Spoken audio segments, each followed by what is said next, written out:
the last text in our tough text. This will be the last lesson of this class. I hope that you liked it. We got started, I think it was in February, went a little bit longer than I wanted, but I hope that just means that we've had time to actually talk about some of these good texts and reflect on why they are difficult, but then reflect on the actual goodness that you get out of them. And Revelation 20 is no exception to that. It actually is a text of a lot of goodness to it. The problem has been Revelation 20's just been so misconstrued that people miss the whole beauty of the book. And that actually turns out to be a very, very unfortunate thing. Revelation chapter 20 and verses 1 through 10 are there or they're here in our position of tough text. They're last in our position of tough text because of premillennialism. I showed you this general graph last week. This is to be. So I asked the question last week, how much of the Protestant world believes in premillennialism? A lot. Most of it. And when I take that most group, most of them will follow this precisely. So I'm not saying that this is a perfect way to explain everyone's beliefs on premillennialism, but it will be the case more times than not. So we live in this church age. The righteous dead will be raised here over on the left-hand side of the chart. That means that there's going to be a rapture. And during that rapture, there'll be a tribulation of 7 years. Probably the most notable change that some people would make is that they would make a tribulation of 3.5 years. And this would go back to Daniel chapter 7. But most of the time, the tribulation is going to be 7 years. That's when you have the reign of the Antichrist. We talked about this. There's so many different Antichrists that come along that you read about. And I mean, it's not just jokes. There's some of them that most definitely are just joking. But there's lots of people who very seriously consider that pretty much every American president is the next Antichrist. So I can guarantee that whatever happens in November, we're going to have a new Antichrist. It's just the way that it's always been. But restoration of the Jews to Palestine, conversion of the remnant of Israel, the temple is rebuilt, the priesthood, the sacrifices, the cult ritual, all of that is restored. Basically, everything goes back to the way that it was in Old Testament times. Then we had the tribulation of the saints. The Old Testament believers are raised because of the battle of Armageddon, where the Antichrist is going to be destroyed. There would be a millennium where Satan is bound. Then Satan is loose for a while, the judgment of the wicked, and then the eternal state or the eternal judgment. And all of this we're going to see in the next few minutes in Revelation chapter 20. So in our text of Revelation 21 through 10, what element of this that I just showed you, what element of this is spoken of? Which element is the prominent one in Revelation chapter 20? I would say the 1,000-year reign of Christ. So all of you guys who said the 1,000-year reign of Christ, I would happen to agree with that. That's what most people focus on. Maybe the secondary one that you would say, you could say would be the binding of Satan. We got into I think a real nice discussion of this as the book unfolds last time. We'll just go over that real quickly. The book is, someone tell me what the message of the book is. And it's really sad that people miss the message of the book because of the premillennial theories. But what's the message of the book? The message of the book is to be faithful unto death. Why do you need to be faithful unto death? Because there's always what? There's always enemies of God's people. There's always the devil in back that's orchestrating persecution and difficulty against the people of God.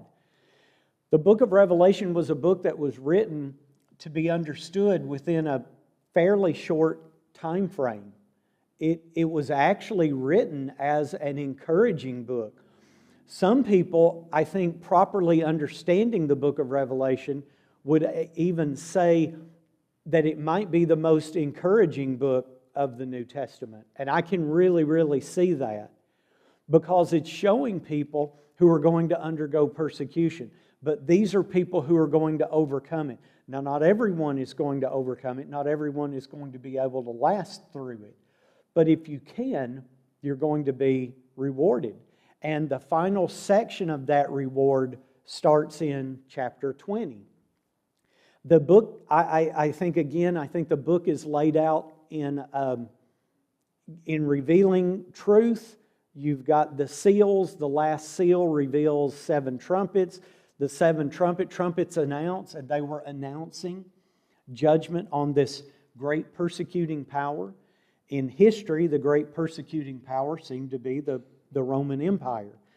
Then the book comes to a close, I think, in the end of chapter 11, but in chapter 12, the story is kind of cast again. It's told again.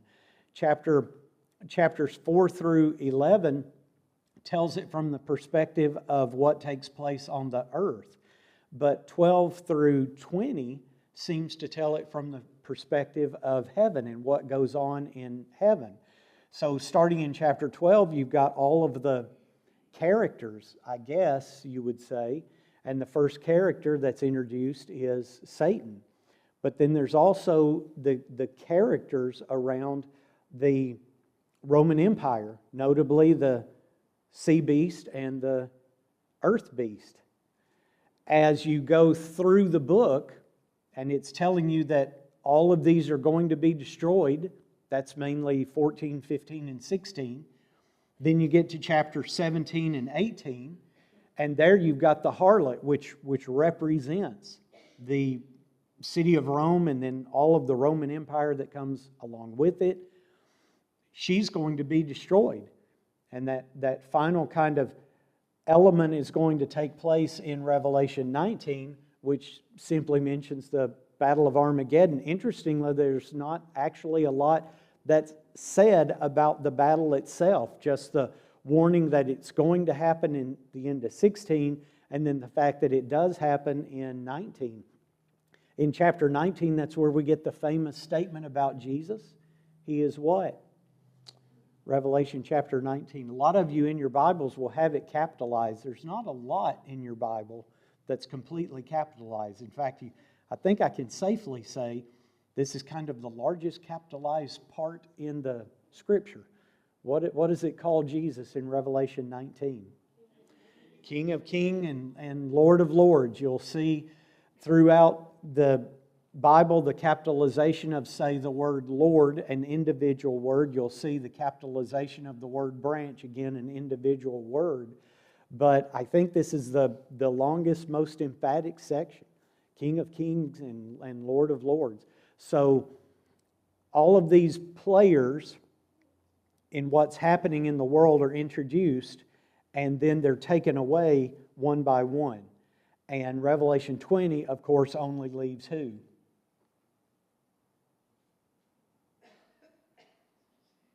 Who does it leave? It leaves Satan. So in Satan's judgment, what happens to him? Again, he is bound. What does being bound mean? Bound is not what?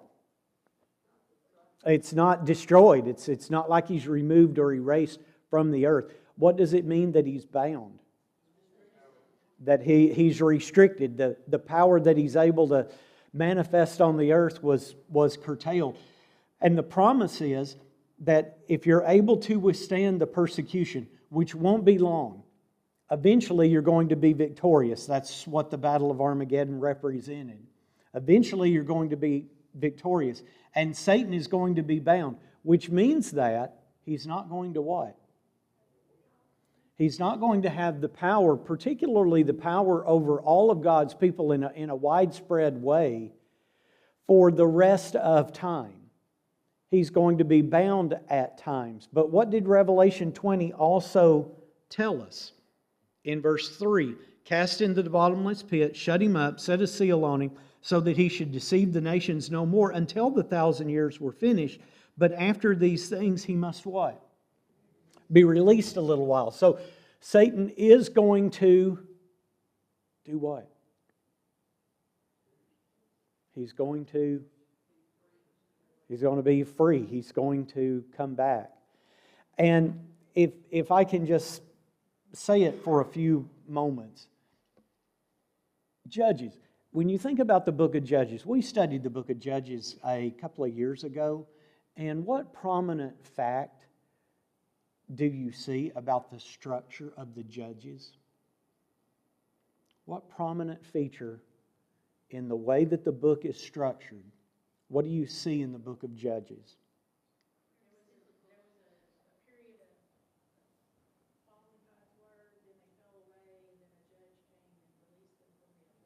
Right, and we studied in the book that happens. There's multiple judges. In all told, there were 15 judges, but the book doesn't track all of the cycles. It tracks, I think, 6 out of those 15 cycles. But the common feature, the common structure of Judges is a cycle. And in basically one verse in Revelation 20, I think we're getting the indication that this is going to be a cycle in the existence of the earth. Maybe something that throws us off, at least it's thrown me off in my conceptualizing of the rest of the history of the world after this takes place, is always thinking that it's going to be something worldwide, because the Roman Empire was worldwide. It was a worldwide persecution of all of God's people. But it was definitely not the last persecution of God's people, was it? Not at all.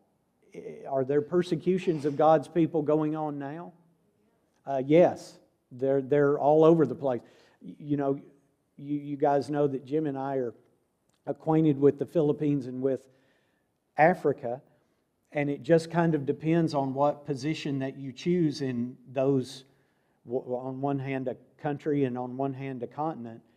And there's persecutions of Christians going on pretty much all of the time. So while I don't know that we've seen a general worldwide persecution of God's people again, there's lots and lots of localized persecutions of God's people all of the time. What message did they get from the book of Revelation? That if you'll just be faithful, unto death, what will happen? You'll get a crown of life. And then there will come a time where wherever you live, what's going to happen to Satan? He's going to be bound, but then after more time, he'll be loosed again. You know, our country's 248 years old. Richard mentioned that in his Wednesday night invitation a few weeks ago. 248 years old. We have not really undergone a large-scale persecution of God's people. We may not, or we might. And that might be by an enemy of the United States, or it might come from some other source. But if it does come, when it does come, what can we be assured of? If we'll just be faithful unto death, we'll receive the crown of life. And that for all of God's people, we don't have to worry, because we know that after a period of persecution, Satan's going to what? He's going to be bound again and then loosed after a while. So that is all to say that the cycle throughout history, from the time that John wrote this until the end of time, this cycle can repeat itself. It may not repeat itself on a global way. We may not have another global persecution of God's people again, or we might. But it doesn't matter whether it's global or whether it's very local. The same point holds true. You can be encouraged. God's not going to forget you. You can overcome. You can overcome by the power of Jesus Christ. You can overcome by the power of the Word. That's why the book is so encouraging. It's like a battle cry, a rallying cry. And that gets missed, and that's really a shame. It gets missed because people are so concentrated on what Revelation 20 means. They're so concentrated on trying to explain the 4 horsemen of the apocalypse, and they just miss the beauty of it all. And that's what we don't want to miss at all in our understanding of it. Just verse 4, and then we'll move on and talk about the victorious dead. Verse 4, what did John see? Thrones, and they sat upon them. Judgment was committed to them. I saw the souls of those who had been beheaded for their witness to Jesus and for the Word of God, who had not worshipped the beast or his image, and had not received as his mark on their foreheads or on their hands. These were the same ones who in Revelation chapter 6, starting in verse 9, 9, 10, 11, these souls were under the altar. What were they doing? Crying out. How long? How long will it be until what we've done is vindicated? So now they see all of these souls, and these souls are now being vindicated because they've made it to the end. In verse 4, they will live and reign with Christ for 1,000 years. So, does that mean a 1,000-year reign of Christ on the earth? Because we need to answer this before we go on. Does that mean a 1,000-year reign of Christ on the earth?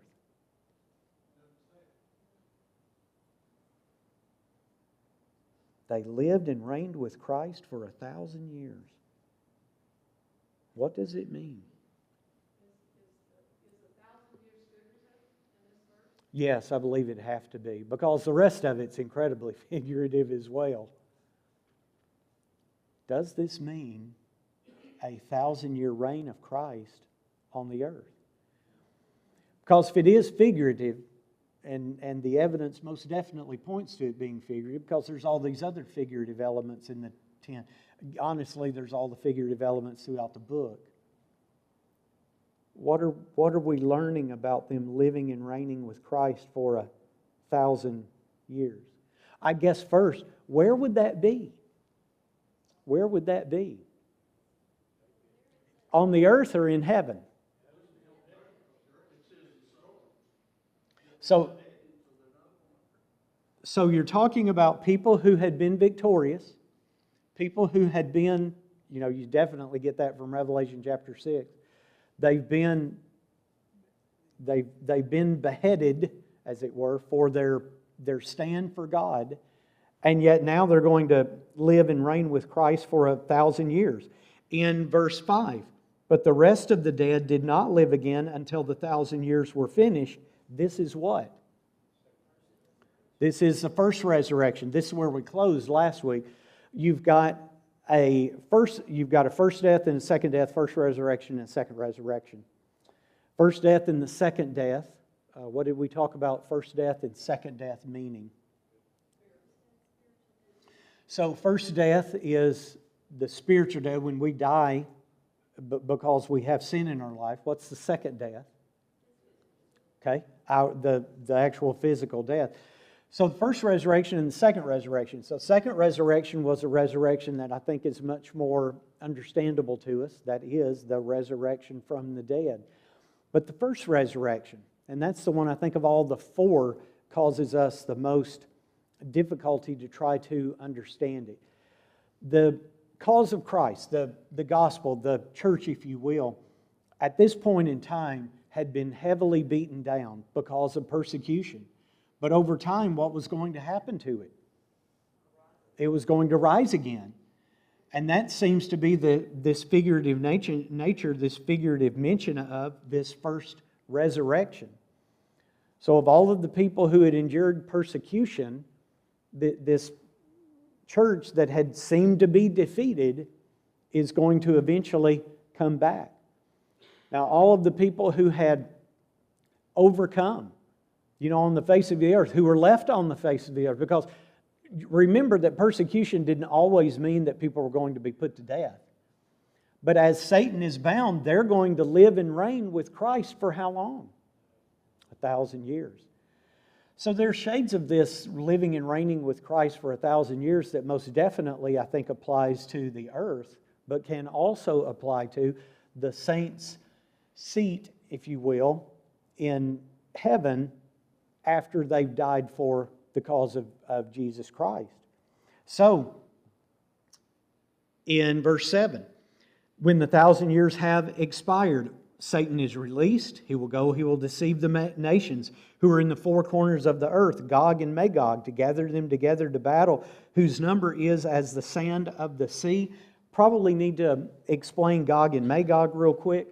That comes from where?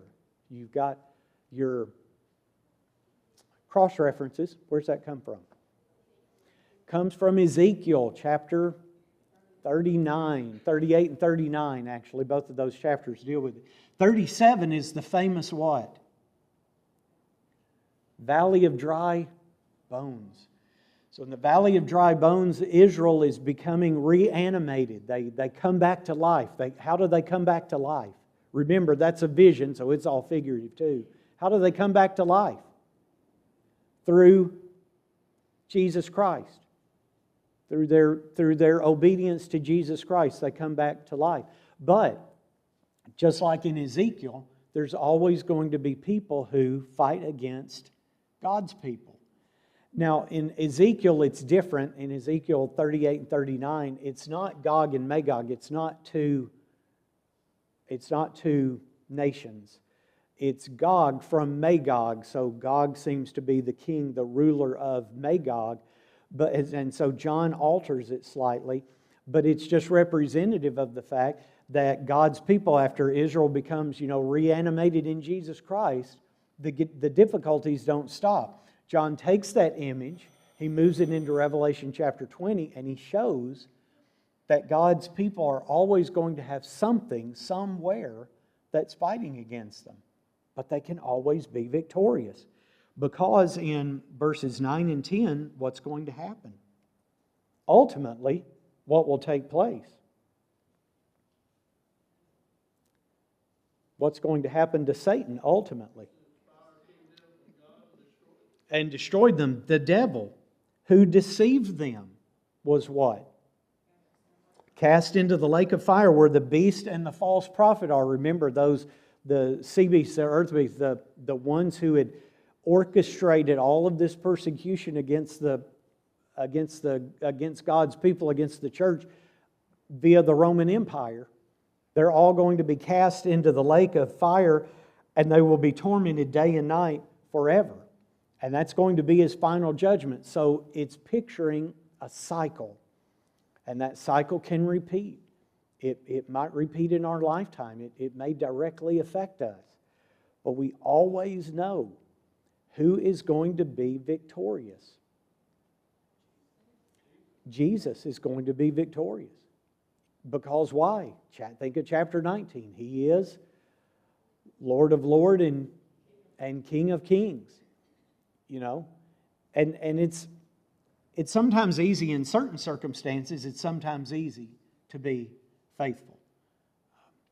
If you knew that you were going to play football, most of the world plays soccer, but you know that you're going to go out and play a game of football. How long does a game of professional football last?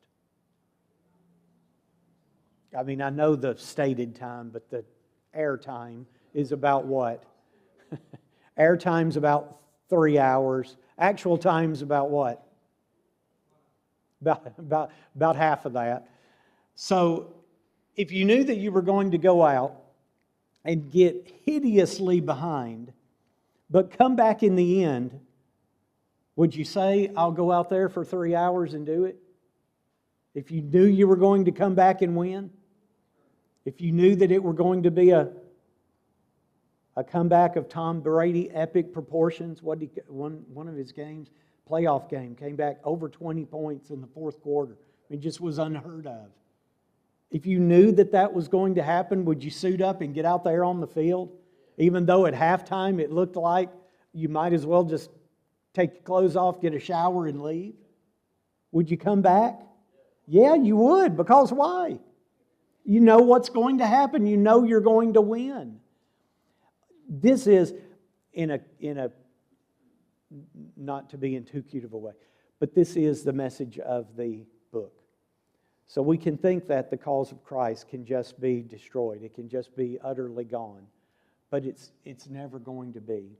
In the end, the power of God is always going to be greater than the power of Satan. And the power of God's the one that's going to be victorious. So when you get down to the 11th verse, which is outside the scope of what we've studied, but the 11th verse assures it. You've got a great white throne, and Him who sat on it, from whose face the earth and the heaven fled away, and there was found no place for them. I saw the dead, small and great, standing before God. Books were opened. Another book was opened, which is the book of life. And the dead were judged according to their works, by the things which were written in the books. The sea gave up the dead who were in it. Death and Hades delivered up the dead who were in them, the intermediate state, that holding place. They were judged, each according to his works. Then death and Hades were cast into the lake of fire. This is the second death. And anyone not found written in the book of life was cast into the lake of fire. So this pictures, Revelation 20, 11 through 15, this pictures the final judgment. Everyone's going to be judged according to their work. And in Revelation, the main work that it's talking about is the question, can you hold up under persecution? Can you go through the rest of your life? Can you be someone who can hold out? It's debatable as to whether or not we thrive better under persecution or without persecution. And the question is, I just don't know. Probably depends on the person. But if we ever come to a time around that, again, know that there's a final judgment that's coming. And the judgment is completely dependent on what? On how well you are able to persevere. How well you're able to stick it out. It's a great message. It's a great book. It's unfortunate it's kind of been co-opted into something that it was never meant to be. But this finishes our tough text. Next week we'll get into logical fallacies. I've been looking at that and still don't think it's going to be something that takes us a long time to look at. Then I think we're going to go back into the Old Testament and consider some things there.